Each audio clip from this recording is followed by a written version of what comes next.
안녕하십니까. 대놀TV 시청자 여러분. 황금 저녁 시간대에 이렇게 온라인 강의를 청취해 주셔서 진심으로 감사드립니다. 현재 코로나19로 개원인 선생님들의 대부분이 경영의 위험을 겪고 있는데요. 어떻게 하면 하루빨리 이 위기를 극복하고 경영을 회복할 수 있는지에 대해서 제가 고민을 하다가 결국은 내부 마케팅을 통한 전략적 인재 경영이 답이다 라고 생각을 했습니다. 어떻게 하면 이 위기를 극복하고 탄력적으로 경영을 회복할 수 있는지, 어떻게 하면 유연성 있게 매출을 안정적으로 끌어올릴 수 있는지에 대해서 선생님들과 함께 고민하는 시간을 가져볼까 합니다.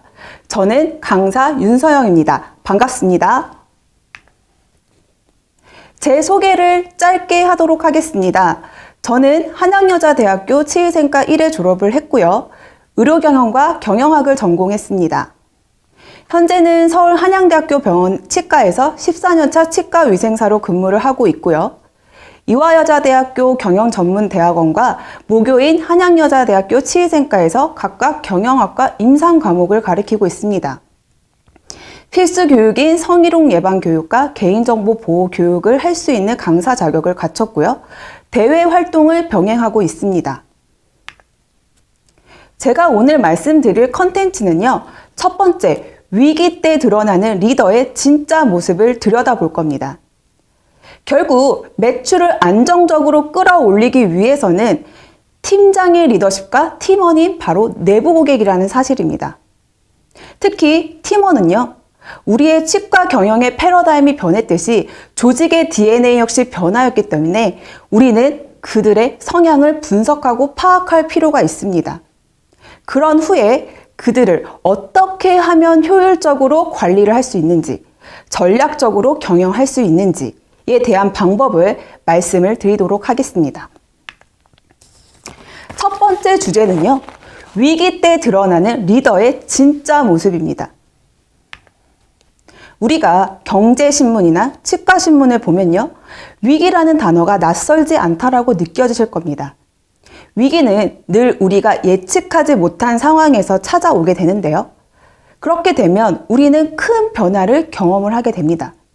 변화를 경험하게 되면 그 변화에 적응하거나 아니면 그거를 이겨내기 위한 대응, 즉 솔루션을 찾게 되죠. 이 솔루션을 가지고 시스템을 만드는 하나의 룰처럼 공식이 성립된다는 겁니다. 기업은요, 재택근무를 실시했습니다. 처음에는 업무 성과에 영향을 미칠 것이다 라고 예측을 했지만 실질적으로 재택근무를 경험한 사람들은요. 일과 삶이 통합됐기 때문에 오히려 업무의 효율성이 늘어났다라고 말씀을 하셨습니다. 대개 자녀를 두신 선생님이 계시다면요. 새로운 플랫폼 및 온라인 교육 경험을 하셨습니다. 저 역시 온라인 강의를 진행을 하고 있는데요. 처음에는 이 온라인 강의를 시행하라고 했을 때 굉장히 큰일 났다라고 생각을 했습니다. 거의 멘탈이 나갔었습니다. 하지만 지금은 한 학기가 아예 온라인 강의로 대체되면서 이제는 익숙해지고 그 온라인 시스템에 적응이 됐다는 사실입니다. 희소 자원인 시간을 온라인이라는 포맷으로 세이브하면서 그 세이브한 시간을 오프라인의 업무에 훨씬 더 몰입할 수 있는 저는 효율성을 경험을 하였습니다. 앞으로 치과계도 보수교육이라든가 미팅 아니면 화상, 회의 같이 온라인 플랫폼으로 가지 않을까 하고 조심스럽게 예측해 봅니다. 우리의 외출 문화도 바뀌었죠.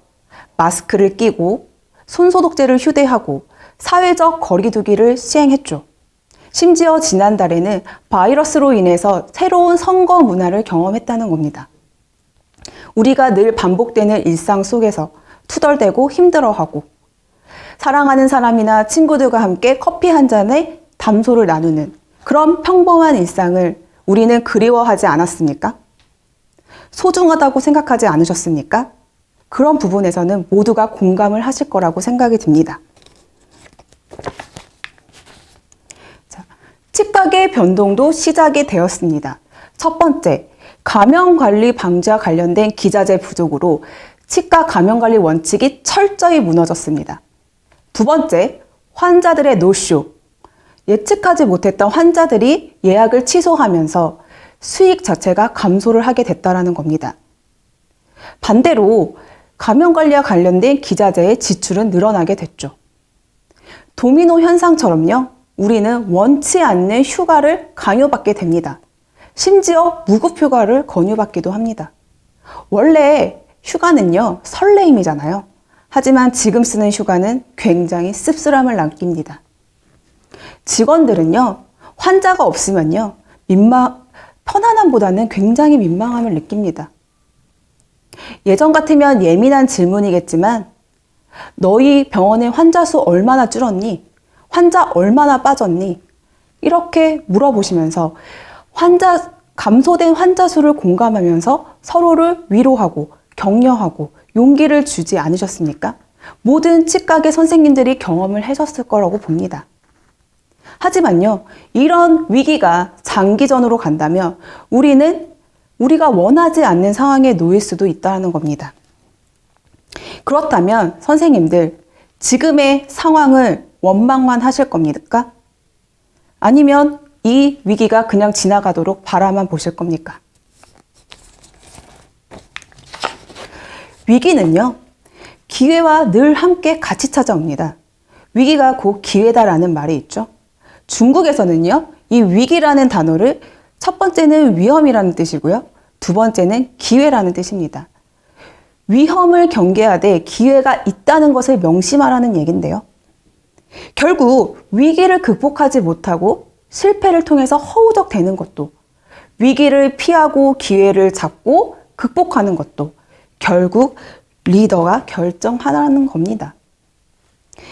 리더의 적극적인 행동이 위기 속에서 전략을 찾을 수 있다는 얘기입니다. 이제 여러분들의 리더십을 증명할 때입니다. 진정한 리더는요, 위기에서 빛이 나는 법입니다. 선생님들의 조직을 한번 둘러보십시오. 팀원들이 선생님들만 바라보고 있습니다. 여러분들을 평가를 하는 것이 아닙니다. 여러분들의 리더십을 평가하기 위해서입니다. 나폴레옹은요, 리더는 희망을 나르는 사람이다 라고 말을 했습니다. 소말리아 해적 납치 사건 때 위기에서 탈출한 선장 리처드 필립스의 실화를 배경으로 한 영화인 캡틴 필립스에서는요, 비관주의자는 바람을 불평하고 낙관주의자는 바람이 바뀌길 기대할 때 리더는 돛을 조정한다 라는 유명한 대사가 있습니다. 사람은요, 바람을 조정하거나 바꿀 수는 없습니다. 하지만 돛은 조정할 수 있습니다. 리더가 환경의 불평, 불만만 할 것이 아니라 어떻게 하면 환경을 타개할 수 있는지에 대한 방법을 찾으셔야 합니다.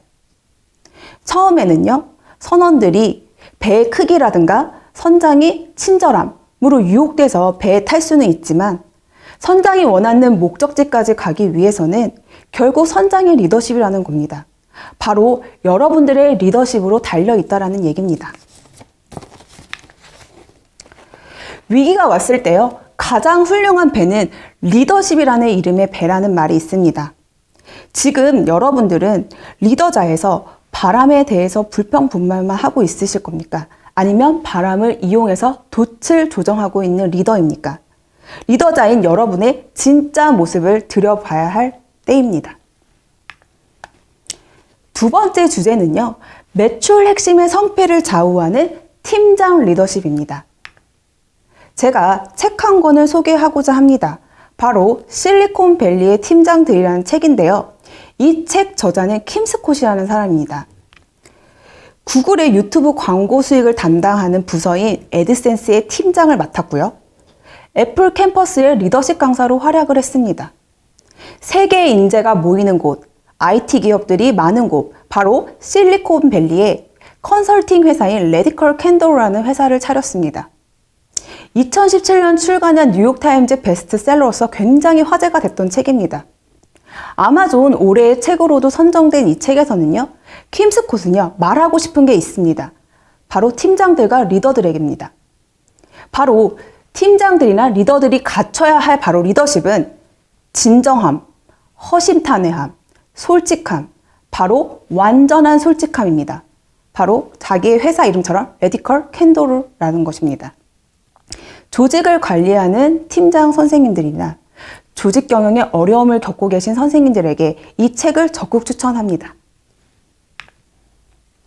우리가 팀원과 팀장의 리더십을 얘기를 할 때요, 이 사례를 가장 많이 얘기하는데요. 런던의 성 바오로 성당을 재건할 때 일입니다. 3명의 벽돌공이 일을 하고 있는데 무엇을 하고 있는지 질문을 합니다. 자, 벽돌공 1은요, 일을 하고 있습니다. 벽돌공 2는요, 벽돌을 쌓고 있습니다. 벽돌공 3은요, 전능한 신께 바칠 성당을 짓고 있습니다. 라고 얘기를 합니다. 선생님들은 어떤 벽돌공하고 일을 하고 싶으십니까? 바로 벽돌공 3 아니십니까? 비전을 가지고 개인의 노력을 거대한 숭고한 사명의 일부로 바라보는 태도를 가지고 있는 팀원들이 많은 조직에서는요, 사실 팀장은 할 것이 없습니다. 왜냐? 팀원들은 알아서 몰입을 하고 열정을 가지고 조직에 헌신할 테니까요. 하지만 그런 팀원들을 유지하기 위해서 그런 환경을 만들어주는 것이 결국은 팀장의 목표이자 역할이라는 것입니다. 결국 매출 핵심의 성패를 좌우하는 것은 팀장의 리더십이라는 사실입니다. 자, 우리가 대부분의 팀장의 유형을 얘기를 할 때는요, 보이지 않는 팀장과 마이크로 매니저 팀장의 유형을 얘기를 합니다. 하지만 이상적인 팀장은요, 바로 현명한 파트너, 즉 협력 경영을 하는 팀장의 유형입니다. 현명한 파트너는요, 호기심을 드러냅니다. 그리고 본인이 꼭 알아야 할 때를 압니다. 하지만 보이지 않는 팀장은요, 호기심이 부족하고 조직에서 무슨 일이 일어나는지 절대 알고 싶지 않아 합니다. 반면에 마이크로 매니저는요, 모든 것을 아는 척 합니다. 하지만 현명한 파트너는요, 듣고 이유를 묻습니다. 세부 사항에 관심을 가지고 팀원들에게 묻습니다. 문제 발생을 예측하고 브레인스토밍을 통해서 팀원들과 함께 해결 방안을 모색합니다. 때로는 부드럽게, 때로는 직설적으로 상대방을 설득합니다. 갈등을 완화시키고 장애물을 제거를 하게 됩니다. 하지만 보이지 않는 팀장은요, 아무것도 말하지 않습니다. 디테일을 무서워하고 문제인식을 전혀 하지 않습니다. 경솔한 판단으로 조직 모두에게 피해를 입힙니다.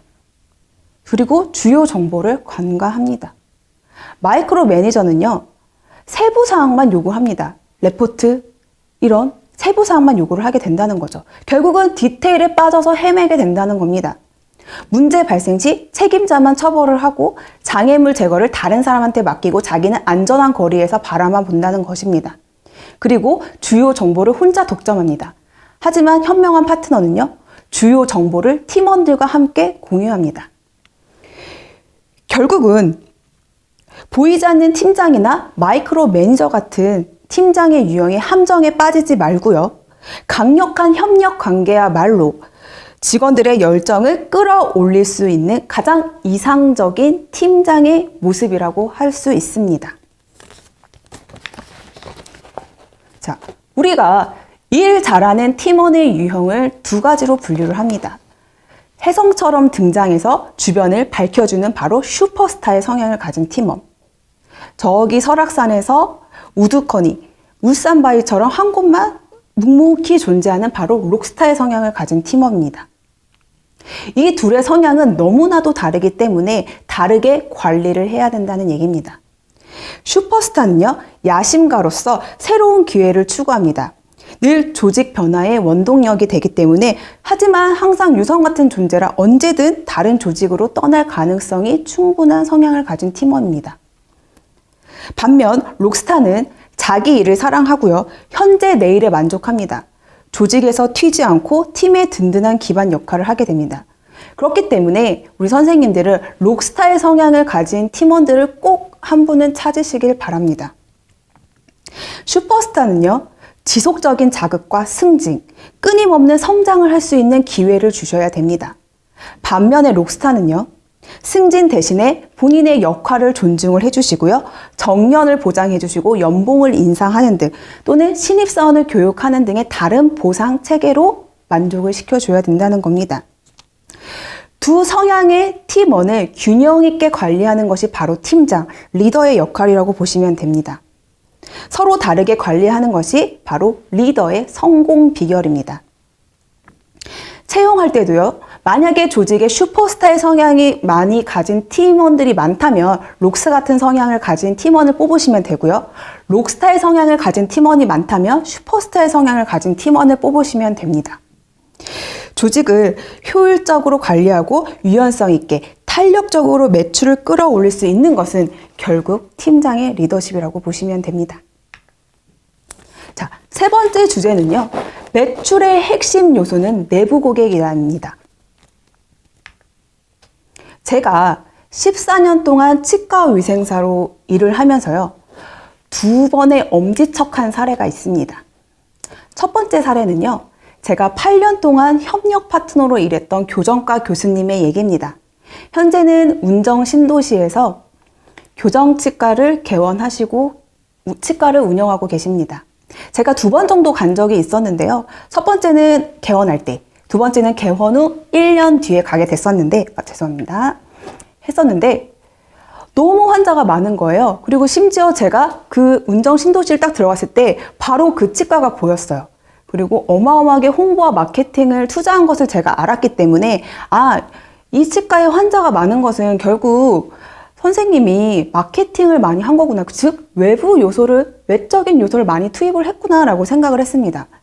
그리고 심지어 제가 치과를 들어가는데 인테리어도 너무 멋지신 거예요. 그래서 제가 여쭤봤죠. 도대체 이렇게 잘 되는 비결이 뭡니까? 라고 여쭤봤더니 선생님께서 그 얘기를 하시더라고요.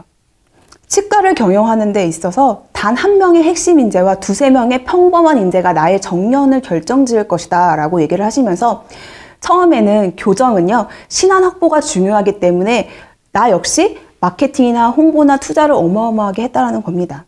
하지만 결국 시간이 지나서는요, 그거의 효과보다는 오히려 직원들이 나의 병원이라고 생각을 하고 사명감을 가지고 입소문을 통해서 환자들을 모시고 왔다라는 얘기입니다. 그래서 저는 제가 알고 있는 개원의 선생님들 중에서 가장 경영을 잘하고 있는 교수님, 즉 선생님이 아니실까 하고 엄지척을 한 사례였습니다. 두 번째 사례는요. 제가 인턴 치과 위생사였을 때 함께 같이 수련을 받았던 보철과 선생님의 이야기입니다. 지금 현재 남양주 별내면에서 개원을 하시면서 치과 운영을 하고 계십니다. 제가 한 10년 정도 됐었을 때 한번 찾아간 적이 있었는데요. 어디에 있는지 잘 모르겠는 거예요.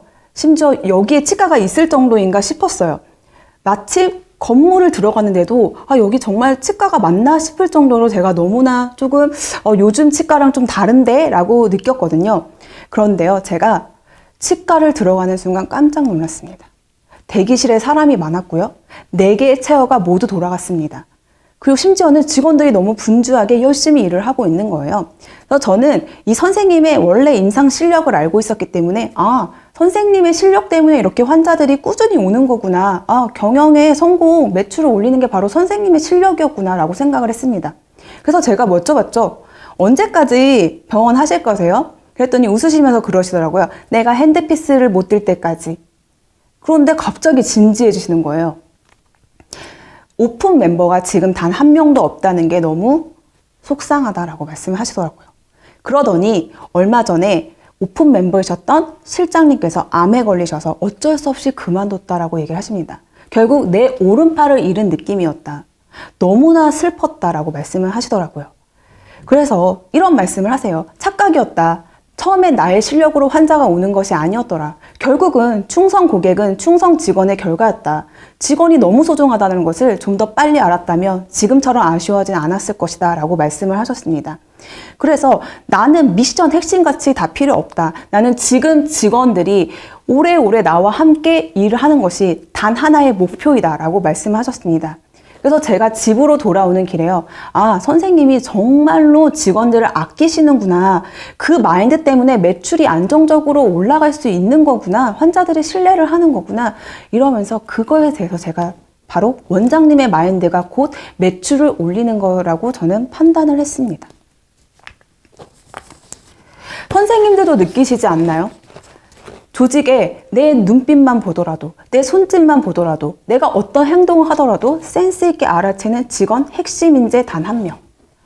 그 직원이 내 눈에 보이지 않으면 어떻죠? 오늘 진료가 잘 되지 않거나 진료가 잘 매끄럽게 진행이 안 되는 것을 경험을 하셨을 겁니다. 만약에 아직까지 그런 핵심 인재를 못 만나신 분들은 조금은 찾아보도록 노력을 하셔야 될 것 같습니다. 매출을 증대시키는 메커니즘은요, 크게 5가지로 나눌 수가 있습니다. 바로 자금, 실력, 위치, 홍보, 바로 팀원입니다. 앞에 4개는요, 하드웨어적인 요소고요. 마지막은 소프트웨어 요소입니다. 대부분의 개원이 선생님들이요, 단기적인 성과를 보기 위해서 외부적인 거에 엄청난 투자를 합니다. 홍보를 하고, 인테리어를 멋있게 하고, 위치를 잘 잡고 이렇게 합니다. 왜? 단기적인 성과를 보기 위해서. 하지만 직원들한테는요, 단 투자를 하지 않죠. 왜? 직원들은 바로 성과가 나타나지 않기 때문입니다. 하지만 여러분들이 원하는 목적지, 즉 매출을 안정적으로 쭉 끌어올리는 것이 목표 아닙니까? 그렇게 하기 위해서는 결국은 내부 직원인 팀원한테 마케팅을 해야 된다는 겁니다. 즉 팀원을 소중하게 여기셔야 되고, 결국 팀원이 진짜 나의 충성 고객이 될 것이다라는 마인드를 심어주셔야 될 것 같습니다. 제가 2년 전에 모 대학에서 전공심화 과정을 가르쳤습니다. 그때 학생들과 함께 한 프로젝트인데요. 그때 전국에서 온 치과위생사 선생님들이었어요. 1년차에서 15년차까지. 그 선생님들과 같이 함께 했던 게 뭐였냐면 본인의 병원의 월 환자 구성을 좀 분석을 해보자 였습니다. 결과는 뭐냐면요. 구환 소개와 직원 소개가 50% 이상이 되면요. 월 매출이 적게는 10%, 많게는 60%가 꾸준히 안정적으로 증가한다는 결론을 내린 겁니다. 이 프로젝트가 굉장히 작았기 때문에 일반화할 수 없지만 제가 말씀드리고 싶은 건 뭐냐면 결국 매출 안정적으로 끌어올리고 증가시키고 싶다면 결국 내부 마케팅이 답이라는 것이 저의 핵심입니다. 내부 고객의 마케팅은요, 특히 초기 마케팅 비용은요, 바로 제로입니다. 직원들은요, 기회가 생기면요, 이 기회가 나한테 얼마나 이익이 있는지, 이 조직이 나한테 얼마나 필요한지, 그리고 이 사람을 얼마나 신뢰할 수 있는지, 바로 정서적인 판단인 신뢰 판단을 하게 됩니다. 그리고 믿게 되면 바로 감정적 요소인 열정이 바로 발현됩니다. 열정이 생기면요, 나는 이 조직에 너무 있고 싶어. 내가 있고 싶으려면 어떻게 해야 되지? 하고 이성적인 판단으로 전략을 모색을 하게 됩니다. 전략을 모색을 하게 되면요, 나 성과도 내고 싶은데, 나 너무나도 튀고 싶은데? 라는 생각을 하게 됩니다. 그러면 합리적인 생각을 통해서 성과를 액션으로 보여주게 됩니다. 그러면 한 직원의 퍼포먼스가 생기게 됩니다. 경영학의 아버지인 피터 드러커는요, 경영이란 탁월한 사람을 통해서 탁월한 성과를 나타내는 것이 아니고 평범한 사람들을 통해서 탁월한 성과를 거두는 것이다 라면서 책임 경영을 강조했습니다.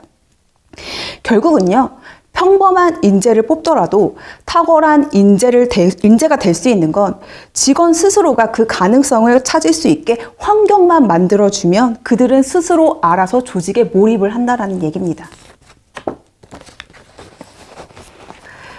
개원이 선생님들이 저한테 물어보시더라고요.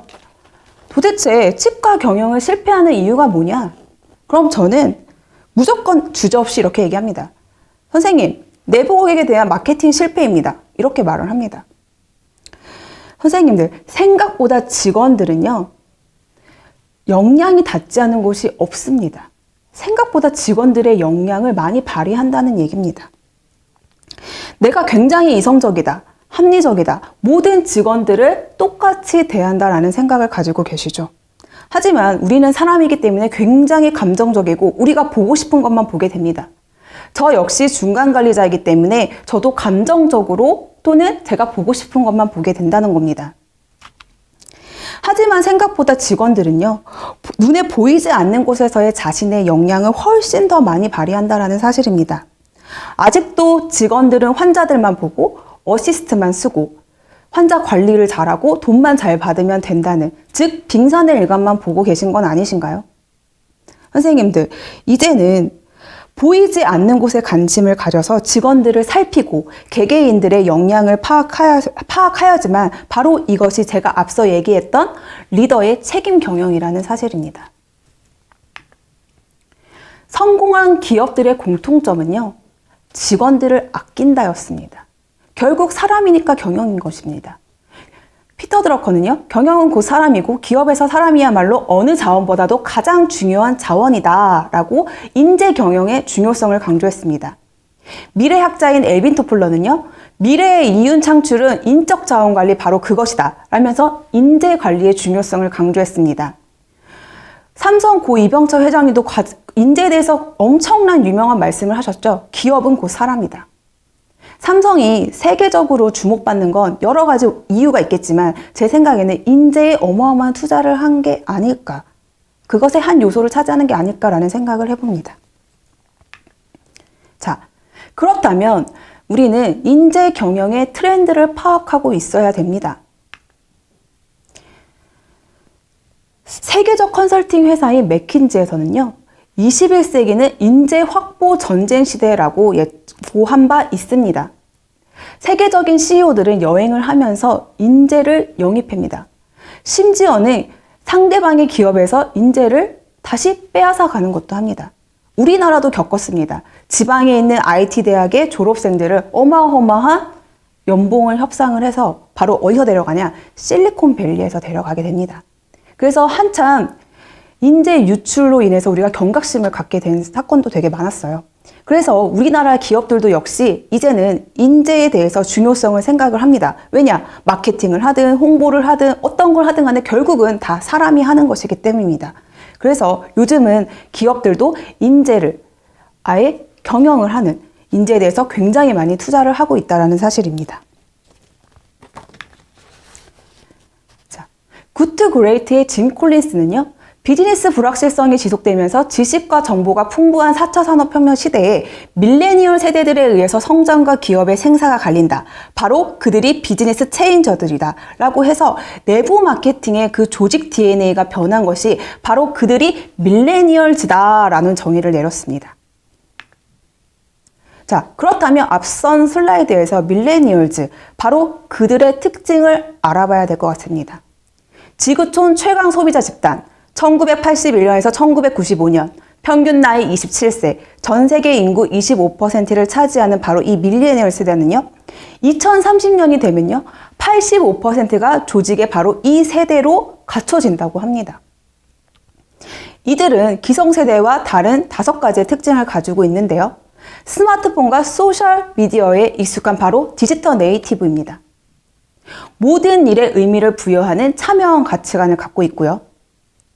상사에게 피드백뿐만 아니라 피드포워드까지 요구하는 주도성 태도를 갖고 있습니다. 그리고 유명한 연예인보다는 친구나 인플루언서를 믿는 대중성을 가지고 있고요. 소유보다는 경험을 중시하는 행동성을 가진 세대들입니다. 경제월간지 이코노미 조선 1월에 시행한 설문조사인데요. 그때 제목이 밀레니얼 세대도 성장보다는 돈을 중요한다. 세대의 본질은 같다입니다. 그렇기 때문에 성장 가능성이나 근무 요건보다는 이직을 하는 첫 번째 이유가 바로 돈, 임금, 연봉이라는 사실입니다. 이거는 기성세대와 다르지 않습니다. 하지만요, 이 밀레니얼 세대들은요, 값비싼 물건을 과시용을 합니다. 그리고 현재 라이프 스타일을 중시하고요. 타인의 만족보다는 나의 만족을 중요시하고 남이 생각하는 삶의 방식보다 나에게 맞는 삶의 방식을 추구한다는 사실입니다. 밀레니얼 세대의 특성은요, 대체로 확인이 됐습니다. 세대가 달라도 본질은 어느 정도 같다고 하지만 밀레니얼 세대, 뭔가는 다르다고 느껴지지 않으십니까? 윤곽이 잡히십니까? 딜로이트 글로벌 밀레니얼 보고서 2019년에 따르면요. 밀레니얼 세대의 49%의 비율이 2년 내에 이직할 의향이 있다고 대답을 합니다. 이제는 평생 직장의 개념이 사라진 지 오래입니다. 언제나 떠날 준비를 할 수 있는 세대라는 겁니다. 기성세대들은 이해를 못하고 원망을 할 수도 있습니다. 그들은 열정이 없는 것이 아닙니다. 단지 다르기 때문입니다. 결국 그들은 리드할 수 있는 리더십을 요구를 하게 되는 겁니다. 그렇기에 치과 경영자나 관리자, 팀장, 그리고 팀원, 직원들이 같은 상황에서 다른 생각을 하는, 즉 동상이몽을 하는 상황이 생기면서 다르게 인식할 수밖에 없다라는 것입니다. 자, 이제 이러한 세대를 마주하는 것도 앞으로 함께 일할 사람도 여러분이라는 것입니다. 여러분들 어떤 리더십이 필요할까요? 밀레니얼 세대들은요, 열광케 하는 리더십을 바로 디자인하셔야 됩니다. 첫째는 다름을 인정하는 자세입니다. 이 친구들은 나와 전혀 달라. 너무 다른 사람이야. 완전히 다른 사람이야. 이것을 인정하는 순간 그들의 장점과 가능성을 보게 된다는 겁니다. 두 번째는요, 디즈레일리 리더십입니다. 자신이 아니라 상대가 스스로 확신을 갖고 돋보일 수 있도록 밀어주는 리더십의 주인공입니다. 칭찬은 고래도 춤추게 한다는 말이 있잖아요. 셋째는 집중하는 리더십입니다. 모든 부하 직원을 다 성공시킬 수는 없습니다. 리더가 보기에 가능성이 있고 이 친구를 키워야겠다라고 생각을 하면 선택과 집중을 해서 몰입을 하게 되는 겁니다. 넷째는요, 나를 보완하는 리더십입니다. 대부분의 리더들이 나와 성향이 비슷한 직원들을 키우고자 합니다. 왜냐? 친근감을 느끼고 옛날에 나를 보는 것 같기 때문에. 하지만 조직에는 마이너스입니다. 그렇기 때문에 나의 다른 장점을 가지고 있는 직원에 투자하거나 아니면 나의 단점을 장점으로 가지고 있는 직원들을 성공시키고 또 성장시켜야 될 것입니다. 다섯 번째는요, 잔소리가 아니라 코칭의 리더십입니다. 직원 스스로가 자신의 문제를 인식하고 가능성을 깨우쳐 나가게 하는 것입니다. 채찍과 당근을 따로 주시지 말고 채찍을 당근처럼 주라는 기술을 얘기를 하는 겁니다. 다섯 번째는요, 어떻게 하면 이 내부 고객인 팀원들을 효율적으로 관리하고 전략적으로 경영할 수 있는지에 대한 방법입니다. 선생님들도 소개팅을 하게 됩니다. 마음에 드는 여성을 만났습니다. 이성을 만났습니다. 그럼 어떻게 하시겠습니까? 전략을 짜겠죠. 이 여자를 내 여자로 만들기 위해서, 애인으로 만들기 위해서. 그러면 선물을 주고, 장미꽃을 주고, 또 잘 못 마시는 술을 마시고, 그리고 바쁜 와중에도 문자를 보내죠. 이런 전략적 도구를 사용한다는 얘기입니다. 많은 기업뿐만이 아니라 병원, 저희 치과계에서도요, 직원들의 동기를 부여시키고 열정을 발휘해서 업무에 몰입을 할 수 있는 전략적 도구로 인센티브를 가장 많이 활용을 하고 있습니다. 그런데요, 결론은요, 인센티브는 효과가 없다라는 겁니다. 이것은요, 많은 심리학 실험에서 발표가 된 것들입니다. 첫 번째 사례는요, 2007년도에 미국 뉴욕시의 공립학교 교사를 대상으로 학업성 지도를 상승 시에 인센티브 제도를 시행해서 우리나라 돈으로 360만 원이라는 인센티브를 지급하는 제도를 시행했습니다. 그런데 결과는요, 인센티브 제도가 폐지가 됐죠. 결국 말씀드리고 싶은 건 뭐냐면, 사람은요, 처음에 돈 때문에 움직이긴 하지만 돈만으로는 절대 움직이지 않는다는 얘기입니다. 결국 단기적 성과에는 이 효과가 있지만 인센티브가, 장기적 성과에는 인센티브 자체가 효과가 없다라는 얘기입니다. 두 번째 사례는요, 미국 듀크대의 댄 에리얼리 교수가 인도에서 한 실험입니다. 테스트를 내고 이 테스트를 통과하고 맞추면 A그룹에게는 1일치 급여의 보상을 주고 B그룹에게는 2주치 급여의 보상을 줍니다. C그룹은 5개월 급여의 보상을 주는 게 되죠. 예측을 했습니다. 그렇지, 가장 보상을 많이 준 그룹에서 성과가 가장 높을 것이다 라고 예측을 했지만 아니었습니다. 결과는 성과가 가장 낮았습니다. 여기서 말씀드리고 싶은 것은 과도한 인센티브가 오히려 성과를 떨어뜨린, 즉 독이었다라는 사실입니다. 세 번째 사례는요, 한 네트워크 치과 병원입니다. 직원인 실장이 고용된 치과 의사에게 환자를 배분하면서 인센티브를 받는 시스템인데요. 이 친구가 처음에는 인센티브를 받으니까 너무 좋아서 열정적으로 보기 시작하는 거예요. 그러더니 결국은 환자가 돈으로 보이기 시작을 했죠. 치과의사라든가 팀원들이 전혀 파트너로 보이지 않게 됐습니다. 치료를 하지 않아도 될 것을 환자에게 유도를 하게 됐죠. 결국 치과위생사로서의 도덕적 신념이나 가치관, 사명이 모두 무너지는 것을 경험을 하게 됩니다. 결국 이 친구가 인센티브의 폐해를 느끼면서 내가 결국 돈의 노예로 전락했구나. 피해는 결국 환자의 몫이 다라는 것을 깨닫게 됩니다. 그래서 지금은 작은 치과의원에서 실장의 역할을 하면서 다시 초심으로 돌아가서 열심히 본인의 업무에 대해서 몰입을 하고 있습니다. 여러 심리학 실험의 결과인데요. 결국 인센티브는 단순한 업무에는 통하지만 복잡하고 창의성이 요구되는 업무에서는 적합하지 않다는 사실이 입증됐습니다.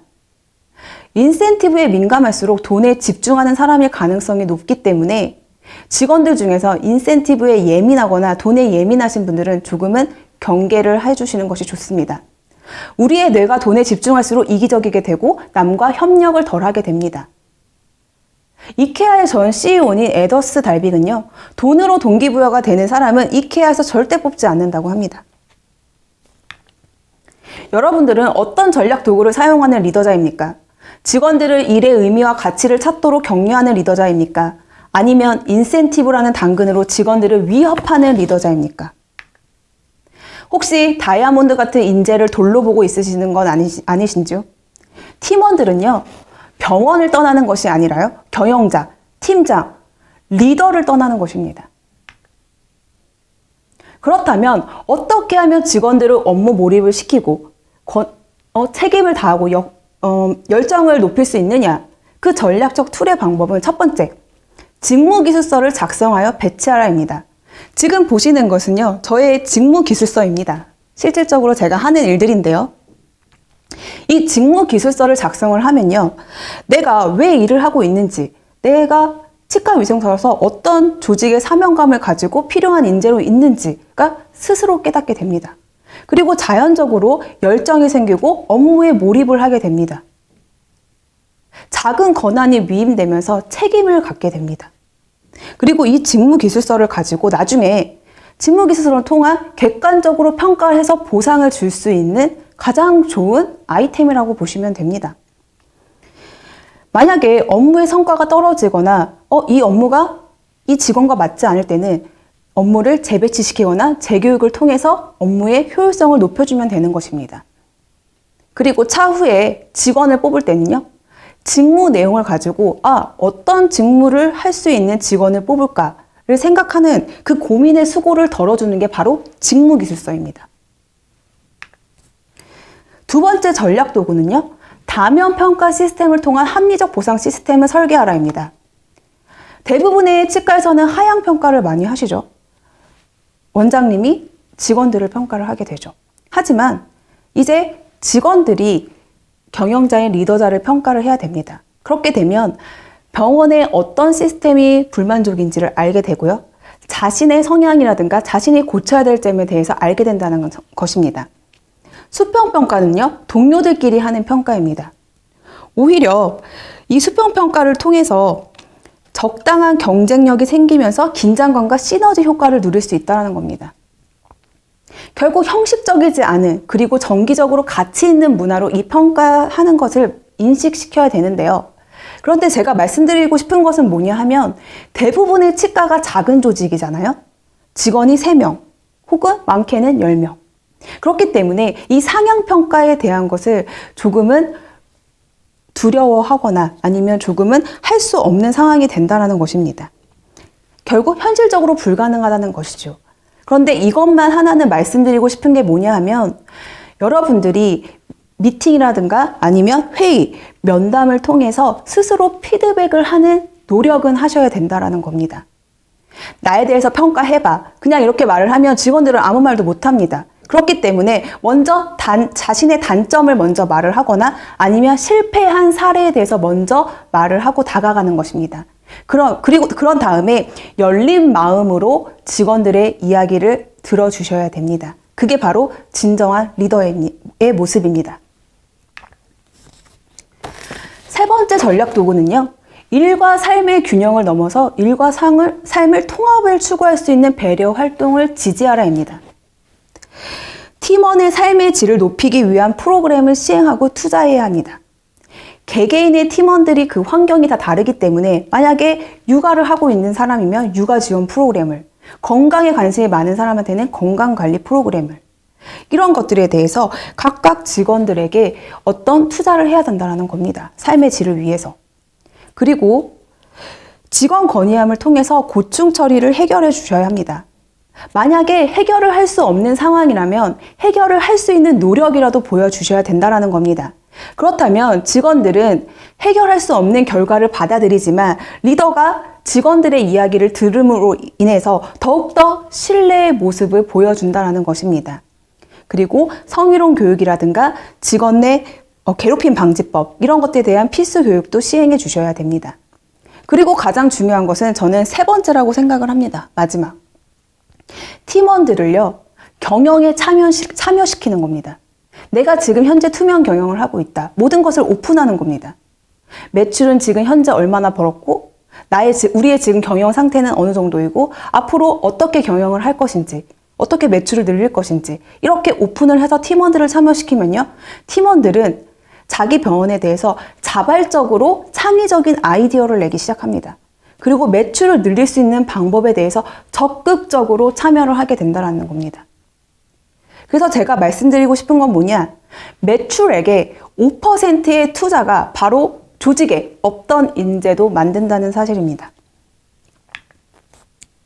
우리가 원하는 조직의 문화는요, 모두가 협력해서 소통을 통해 만들어지는 것입니다. 직원들을 전략적 파트너로 생각하고 존중과 배려, 쌍생의 조직으로 가고 찰떡궁합, 즉 이 사람이 내 아이 충성 고객이다 생각을 한다면 평범한 구성원들이 그토록 원하는 조직의 핵심 인재가 될 것입니다. 자, 눈을 감아 보십시오. 사람도 돈도 바로 당신의 리더십으로 결정되는 것입니다. 네, 제가 어벤져스 팀을 소개합니다. 저희 팀인데요. 왜 그러냐? 저희는 치과의사가 교수님과 수련 선생님들로 다 구성되어 있고요. 직원들은 치과위생사, 치과기공사, 치과방사선사로 여러 직종에 구성되어 있습니다. 그래서 상대적으로 치과위생사 수가 적기 때문에 굉장히 배려를 해주시고 협력적 파트너로서 지지를 해주십니다. 그리고 개인의 활동을 지지해주시고 그리고 응원을 해주십니다. 슈퍼스타의 팀원의 성향을 가진 사람과 록스타의 성향을 가진 팀원이 균형을 이루고 있고요. 계약직과 정규직의 1:1 멘토 프로그램을 통해서 조직 문화를 공유를 하고 있습니다. 특히나 나간 치과위생사 선생님들은요, 기회가 되면 다시 저희 병원에 오고 싶어 합니다. 외부 활동을 통해서 저희 팀워크를 매우 부러워합니다. 저도 여기가 첫 직장이기 때문에 다른 조직과 비교는 할 수 없지만 함께 일하는 팀원들을 저는 가족이라고 생각을 합니다. 저는 저희 팀원의 가족을 사랑하고 너무나 자랑스럽게 생각을 합니다. 이 정도면 어벤져스 팀이라고 소개할 만하지 않습니까? 여러분들도 팀원들의 사진을 대기실에 한번 배치해 보세요. 환자들은요, 기다리면서 정말 친근감을 느끼고 가족 같은 분위기에 나의 치아를 맡깁니다. 생각보다 마케팅 비용은요, 들지 않습니다. 마케팅 비용을 들지 않고도 환자들을 우리 병원에 문을 들여보내시게 될 수 있는 방법들이 꽤 있다라는 얘기입니다.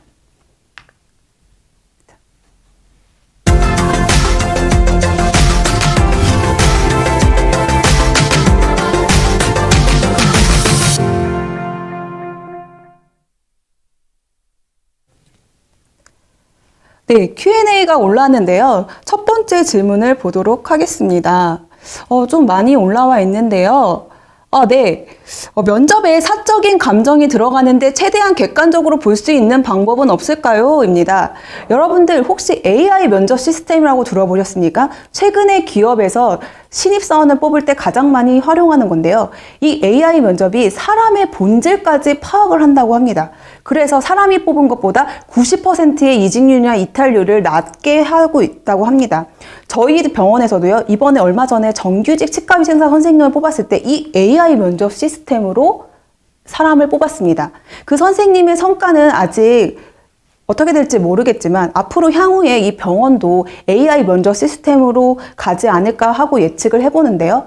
만약에 선생님들께서 이 AI 면접 시스템에 대해서 조금은 꺼려진다면 사람을 뽑을 때 팀원들과 함께 고민을 하시고 그 기준을 잡으라는 얘기입니다. 즉 아까 얘기했다시피 슈퍼스타의 성향을 가진 팀원을 뽑을지 아니면 내부에서 승진을 시키고 신입사원을 뽑을지 이런 것들에 대한 기준을 함께 고민하라는 얘기입니다. 네, 두 번째 질문을 보도록 할까요? 네, 혹시 직원들을 좀 더 만족시키고 감동시킬 방법은 없을까요? 라고 올라왔는데요. 저는 직원을 생애주기라는 표현을 씁니다. 그래서 크지 않는 비용으로 직원들을 만족시키고 감동시킬 수 있는 방법을 진심으로 생각하시고 고민하라는 겁니다. 정기적인 이벤트나 직원의 그 생애 전환 주기를 고려한 장기적 플랜을 진지하게 고민을 하시고 설계를 해보시라고 얘기를 드리고 싶습니다. 정기적 이벤트라고 하면 직원의 생일이라든가 가족 이벤트, 그리고 월에 한 번씩 조기 퇴근제라든가 경조사실 지원이 있을 수 있고요. 특히나 직원의 생애 주기 중에서 저는 가장 중요한 데가 바로 첫 출근이라고 생각을 합니다. 첫 출근했을 때 그 신입 직원을 격하게 환영시켜 주는 겁니다. 그리고 우리가 너를 뽑은 이유에 대해서 정확하게 인지를 시키고 우리 병원의 미션이나 핵심 가치에 대해서 공유를 해주시고 혜택이 담긴 가이드를 제공을 해주신다면 그 신입 직원은 이 조직에 정말 잘 들어왔구나. 내가 믿고 정말 성실하게 일을 할 수 있구나 하고 저절로 열정을 가지고 일을 한다는 겁니다. 그리고 조직은 작지만 확실한 승진 시스템이 있으면 훨씬 더 효율적으로 인재들을 관리할 수 있습니다. 그리고 장기 근속 시의 혜택이라든가 은퇴 시의 혜택도 고민을 해주시고 적용을 해주실 필요가 있겠습니다. 직원들은요, 내 병원에 저절로 애착이 생깁니다. 그렇게 될 경우에는 그러면 우리가 즐겁고 행복하게 직장 생활을 할 수 있을 것입니다. 만약에 혼자 고민하시기가 어렵다면 직원들과 함께 고민을 해보시면 훨씬 더 감동 전략에 서로 윈윈할 수 있는 어떤 그런 이벤트나 그런 감동을 할 수 있는 전략 도구들이 많이 나올 거라고 저는 생각을 합니다. 네, 세 번째 질문을 보도록 하겠습니다. 네, 강의 잘 들었습니다. 저성과자는 어떻게 관리하면 좋을까요? 애매합니다. 저성과자 좀 예민한 건데요. 우리가 학교에서도 보면요, 공부 잘하는 사람이 있고 공부 못하는 사람이 있습니다. 공부 잘하는 사람 우리 전혀 터치 안 하죠. 공부 못하는 사람 어떻게든 학원을 보내든 뭐 때려서 하든 어떻게든 성적을 올립니다. 만약에 그렇게 했는데도 성적이 안 올리면 어떡하죠? 그냥 다른 길로 다시 다른 길로 인도를 하죠. 근데 문제는 바로 문제아라는 겁니다. 조직에서도요, 일 잘하는 팀원들은 신경 안 써요. 일 잘 못하는 팀원들 교육을 시키던 트레이닝 시키던 어떻게 해서든지 끌고 갑니다. 하지만 문제는요, 계속 문제를 일으키는 바로 직원들이라는 겁니다. 밥 먹듯이 지각을 하고 무단결근을 하고 직원들을 이간질시키는 이런 것들이 반복되면 거의 최악의 상황으로 가게 된다는 거죠. 이렇게 되면요, 일을 잘하는 팀원들이 오히려 불공정하고 불이익을 느낀다고 생각을 합니다. 그게 장기적으로 가면 사기가 저하되고 조직에 마이너스 성과를 내게 되죠. 그렇기 때문에 저성과자를 조직에서 최대한 빨리 찾아내는 것이 중요합니다. 그래서 그 친구들한테 기회를 주고 시간을 충분히 줍니다.